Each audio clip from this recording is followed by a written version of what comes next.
Hey everyone, today on Kory's Rides we are going to disable the kickstand switch that kills the engine on the CRF250L. And the reason for that is when you're going down the road it's fine, and parking lots it's great, but I'm smart enough to know not to drive off the kickstand down. The thing is, when you're going off-road, sometimes it gets to bouncing and then all of a sudden it kills your engine and then you stall out and it locks up the back tire and bad things happen. So we're just going to go ahead and get rid of that.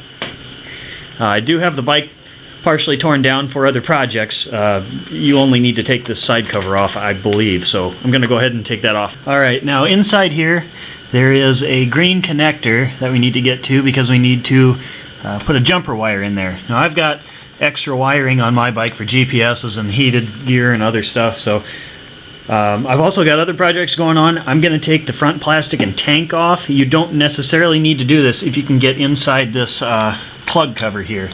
Okay, I've got the tank off and I've got this cover pulled back, and now you see this green plug here.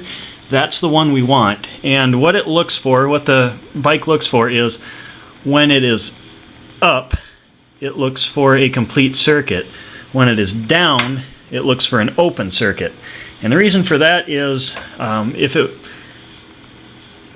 if it was looking for an open circuit when it was up, and let's say the wiring harness broke, or that wire between here and there broke, and you put it down, it would still be open, then it'd let you take off with the kickstand down. So what I'm going to do is take this plug apart, and then on this side of it, on the kickstand side of it, I'm just going to loop those wires together.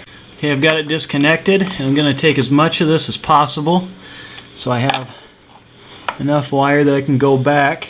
Sorry. I'm going to make sure I have enough wire to go back and solder it together. So there it is. And then the two wires inside here I'll just solder together and then make sure I got them covered.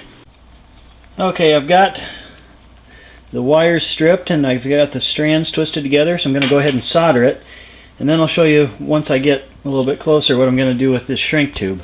I've got the first piece of shrink tube on it. Now what I'm going to do is fold this over and put another piece of shrink tube over top of that to keep water and dirt from getting in the bottom, this open end here. Alright, there we are, and that last piece of shrink tube was, I don't know, I think it's extra insurance just because it won't rub through the wires, because it did have a cover over the factory wire, and then I thought it'd be a good thing to do. So I'll go ahead and plug that back in and just put the cover back over the wires, put all the plastic back on. That is the kickstand switch delete.